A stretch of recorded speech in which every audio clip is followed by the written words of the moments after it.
अस्सलाम वालेकुम, मैं हूं आपका एस्ट्रोलॉजर सलीम समी।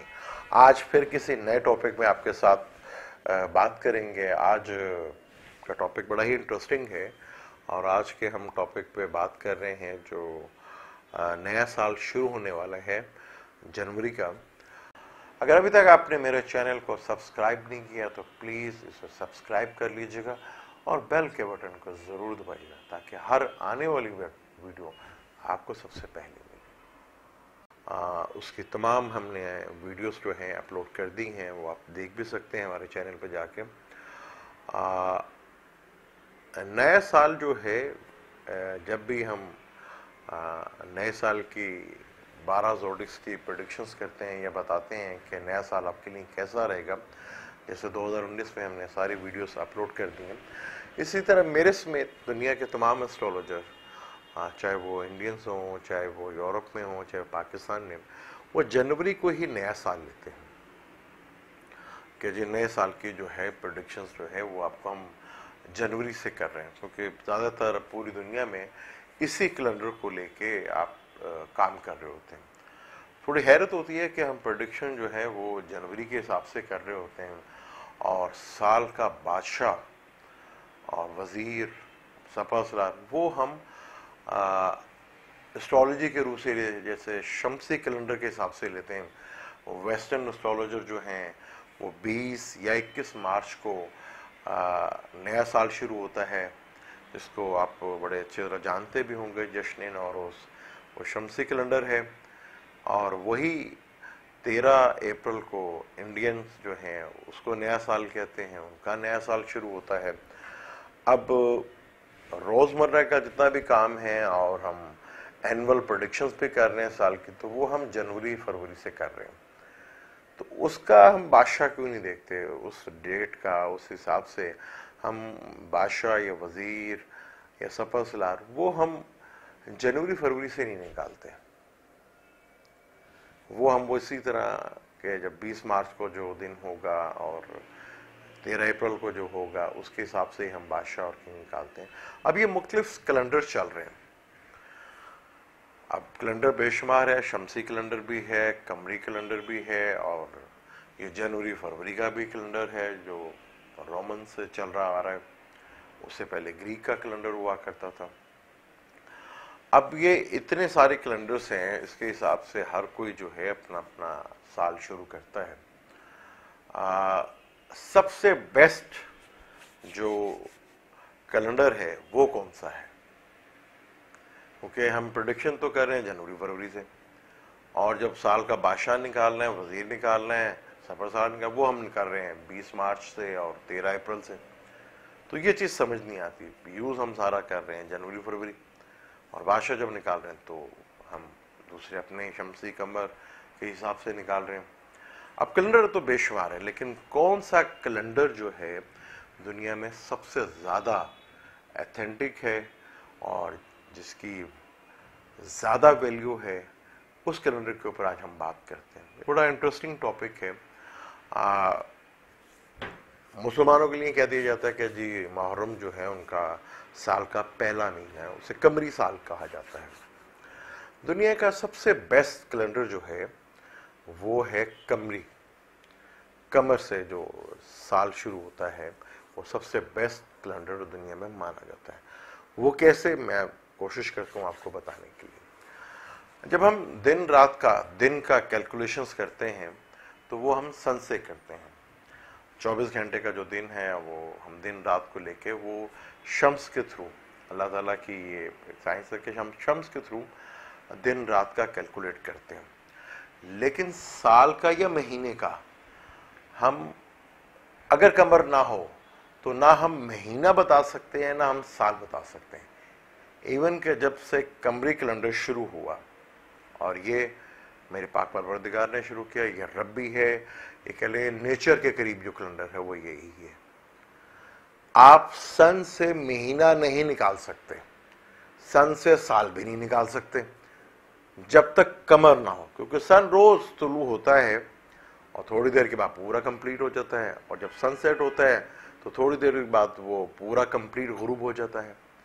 तो उससे आप दिन तो कैलकुलेट कर सकते हो, साल या महीना कैलकुलेट नहीं कर सकते। कमरी कैलेंडर से आपको 15 दिन जो है वो आपको चांद तुलू नजर आता है। 14 की तारीख को आप कहते हैं कि जो फुल मून है, और 15 के बाद वो ढलना शुरू हो जाता है, यानी कि शुरू के 15 दिन जो हैं उसके तुलू के हैं, आखिरी 15 दिन उसके जो है वो ज़वाल के हैं। अब वो कभी 30 का भी हो जाता है, कभी 29 का भी हो जाता है, लेकिन बाज़ दफ़ा चांद नज़र भी आता है, बाज़ दफ़ा चांद नज़र नहीं आता। लेकिन ये 100% आपको कन्फर्म हो जाता है कि यार ये जो अब नया चांद तुला, ये नया महीना शुरू हो गया। यानी महीने की इजाद, महीना कैसे बना, वो कमरी कैलेंडर से पता चलता है आपको। वो किसी और टूल के थ्रू आप महीना और साल कंफर्म ही नहीं कर सकते। और कोई गैलेक्सी में ऐसा कोई स्टार नहीं है जिससे आप ये कंफर्म कर सकें कि साल और महीना कैसे डिवाइड होगा। और जो कैलकुलेशंस की, जो हिसाब किताब की जो सारी इजाद है, वो कमरी कैलेंडर की वजह से हुई है। कि कुदरत का है, कुदरत में है। अब 12 दफा वो ये अपना सर्कल पूरा कर लेते हैं, तो उसे ये साल बना। और अल्लाह ताला ने 12 महीने ही बनाए। और बाकी जितने भी कैलेंडर्स हैं जो बनाए गए हैं, जनवरी से फरवरी, अब वो ऐसा बना कि जो जनवरी एक ठंड आ गई, अगले ठंड में आएगी जो जनवरी, तो वो दूसरे एक साल पूरा हो जाएगा कंप्लीट। इसी तरह हिंदुओं का भी है कि एक गर्मी से लेकर, या फसल ज़्यादा उनके तो महीने फसलों से शुरू होते थे। गेहूँ की फसल, चावल की फसल से वो, अब गेहूँ की फसल या चावल की फसल वो इंडिया में तो हो रही है, लेकिन बाकी दुनिया में नहीं होगी, यूरोप में नहीं होगी, नॉर्थ में नहीं होगी, इंडिया में तो हो सकती है। उन्होंने अपने महीने बनाए, बैसाखी वगैरह ये, ठीक है। और अब मज़े की बात देखें कि शमसी कैलेंडर जो बाद में दुनिया ने बनाया, जनवरी फरवरी, अब दुनिया के किसी भी मजहब को ले लें आप, दुनिया का किसी भी मजहब को ले लें, उनके जितने भी मजहबी त्यौहार हैं वो कमरी कैलेंडर से हैं। किसी एक का भी शमसी कैलेंडर के सिर्फ वाहिद एक हजरत ईसा कि 25 दिसंबर से उनकी बर्थडे मनाई जाती है, हालांकि वो भी गलत है। वाहिद हजरत ईसा हैं जिनका ये जनवरी फरवरी से दिसंबर, 25 दिसंबर को उनकी डेट मनाई जाती है, सिर्फ हजरत ईसा की। बाकी जितने भी ईसाइयत के जितने भी वो मजहबी रसूमात हैं वो कमरी कैलेंडर से ही तय होते हैं। इवन के हिंदुओं के भी, जैन के भी, सिखों के भी, और अपना बुद्धों के भी, सबके मजहबी त्यौहार वो कमरी कैलेंडर से ही होते हैं। तो सबसे बेस्ट जो है कैलेंडर वो कमरी कैलेंडर है। अब हजरत ईसा का जो 25 दिसंबर को मनाते हैं, वो रोमन ने बहुत पहले से, जब वो मुशरिकीन के लाते थे, तब से पहले से उनमें कोई 25 दिसंबर का कोई रस्म मनाई जाती थी। जब उन्होंने पूरा ईसाइयत कबूल की तो उन्होंने वो 25 दिसंबर जो है वो हजरत ईसा की बर्थडे मना ली, जो कि गलत है। और मेजोरिटी में जितने भी मजहबी जो गुजरे हैं फाउंडर्स, उन सब की डेट ऑफ बर्थ गलत है। तो सबसे बेहतर कैलेंडर जो है वो कमरी कैलेंडर है। अगर हम कमर के कैलेंडर से बनाएं बादशाह और वजीर, वो सबसे बेहतर, क्योंकि वो नेचर के करीब है, वो कुदरत ने बनाई है, बाकी इंसानों ने बनाई है।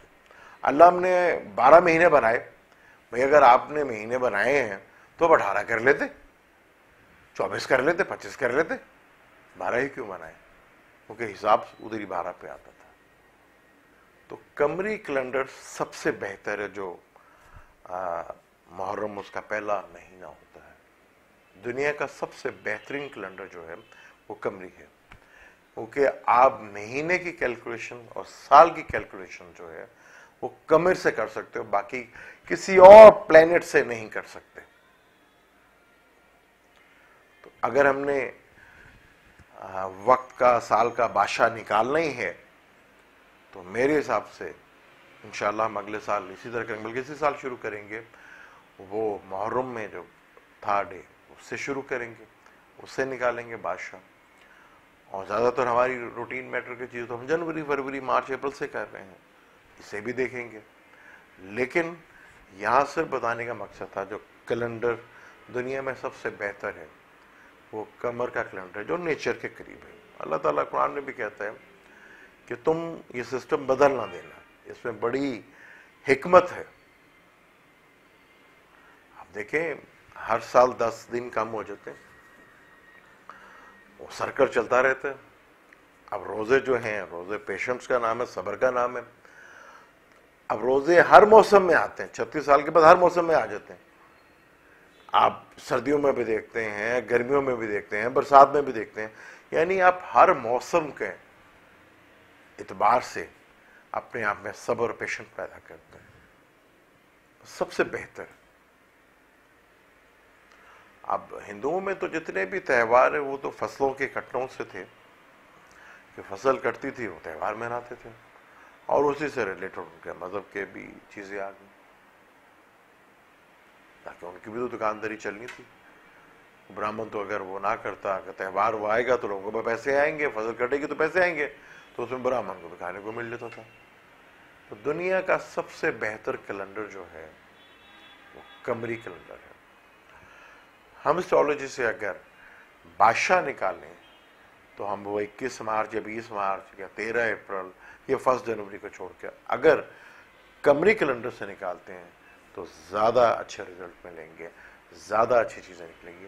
जब हम साल का बादशाह निकालते हैं तो उसका मकसद ये होता है कि अब कौन सा स्टार की हुकूमत ज़्यादा रहेगी, उसकी चीज़ों से रिलेटेड चीज़ें ज़्यादा पॉपुलर होती हैं, उसी से चीज़ों से ज़्यादा देखा जाता है। मौसमों को देखा जाता है, वेदर को देखा जाता है, कारोबार को देखा जाता है। जब ये बादशाह, वज़ीर और सपा सलार निकालते थे कौन है, उनसे ये मकसद होता है कि इस साल किस स्टार्स का ज़्यादा असर रहेगा लोगों के ऊपर। ये मकसद होता है साल का बादशाह निकालने का। अगर हम नेचर के करीब रहेंगे तो ज़्यादा अच्छे रिजल्ट मिलेंगे। जो इंसानों ने बनाए हुए चीज़ें हैं या कैलेंडर हैं उनका ज़्यादा रिजल्ट आएगा, या जो नेचर से करीब है कैलेंडर उससे ज़्यादा रिजल्ट मिलेंगे। एस्ट्रोलॉजी में हम स्टार्स को लेते हैं, सन के साथ मरकरी, मरकरी के साथ वीनस, वीनस के साथ अर्थ, अर्थ के साथ कमर जो है वो ज़मीन के 24 आवर्स में घूमता है, ज़मीन के साथ साथ घूमता रहता है ज़मीन के, ठीक है। क्योंकि ज़मीन अपना चक्कर जो है सूरज के इर्द गिर्द जो है 24 घंटे में पूरा करती है। अगर कमर ज़मीन के सराउंडिंग ना घूमता तो आपकी टाइमिंग बहुत, क्योंकि ज़मीन बहुत तेज़ी के साथ घूमती, फिर कमर ने उस ज़मीन को भी बैलेंस किया, फिर आपका दिन भी छोटा हो जाता और रातें भी छोटी होती, फिर आपके काम भी कंप्लीट होते। ये अल्लाह की साइंस है, ये अल्लाह का कमाल है। तो और क्या है, यही तो अल्लाह का कमाल है। और आज हम एक टिप्स भी आपको देते हैं कि दुआ की कबूलियत का टाइम क्या है। जो मेरे नज़दीक, अगर मैं किसी भी खूबसूरत चीज़ को देखता हूँ जो अल्लाह की बनाई हुई तख्लीक है, उसको देखकर मेरे मुंह से एकदम अचानक सुभान अल्लाह, या क्या खूबसूरत अल्लाह के कारागरी है ये, अगर उस वक़्त मैं, क्योंकि उस वक़्त मैं बड़े सच्चे दिल से अल्लाह ताला की उस चीज़ को, कारागरी को, उसकी जो उसने बनाई हुई चीज़, बड़े सच्चे दिल से उसको मान रहा होता हूँ, उस टाइम मैं ये कहूँ कि ऐ अल्लाह ताला मेरी दुआ भी कबूल कर, कबूलियत का टाइम होगा। तो कुरान में इसका जिक्र है। हजरत मरियम को हजरत ज़करिया के हवाले किया उनकी माँ ने कि मैं इन्हें अल्लाह के सौंपती हूँ, आप ये अल्लाह के घर में इनको लेकर जाएं, बैतुल मुक़द्दस में। तो वहाँ पे एक छोटी सी जगह पे उनको चार दीवारी या पर्दे में करके उनका वहाँ हजरत ज़करिया ने बंदोबस्त किया। अब उनकी परवरिश का, वहाँ पे ठहरने का सारा इंतज़ाम जो हजरत ज़करिया के पास था, उन्हें करना था। अब अपने अक्सर जब उन्हें मिलने जाया करते तो उनके पास बड़े लजीज और बड़े ही ज़बरदस्त किस्म के खाने पड़े हुआ करते थे। तो वो पूछते थे मरीम ये खाने कहाँ से आए, और वो भी नबी थे क्योंकि वो खाने ऐसे होते थे कि कभी उन्होंने खुद भी नहीं देखे थे। तो वो कहते थे कि अल्लाह ने दिए। जब वो देखते थे कि इसकी परवरिश की जिम्मेदारी तो सारी मेरी है, लेकिन उनके पास खाने मुख्तलिफ रंग के आते हैं और ऐसे खाने जो कभी मैंने भी नहीं खाए, तो उनके मुंह से एकदम अल्लाह से कि क्या अल्लाह की शान है। तो फिर उसी अल्लाह की बढ़ाई से, तो खैर 24 घंटे करते होंगे, लेकिन उस टाइम जो बढ़ाई निकली अल्लाह ताला की, तो उन्होंने दुआ की कि अल्लाह ताला मुझे भी औलाद से नवाज दे। तो अल्लाह ताला ने उन्हें औलाद से नवाजा।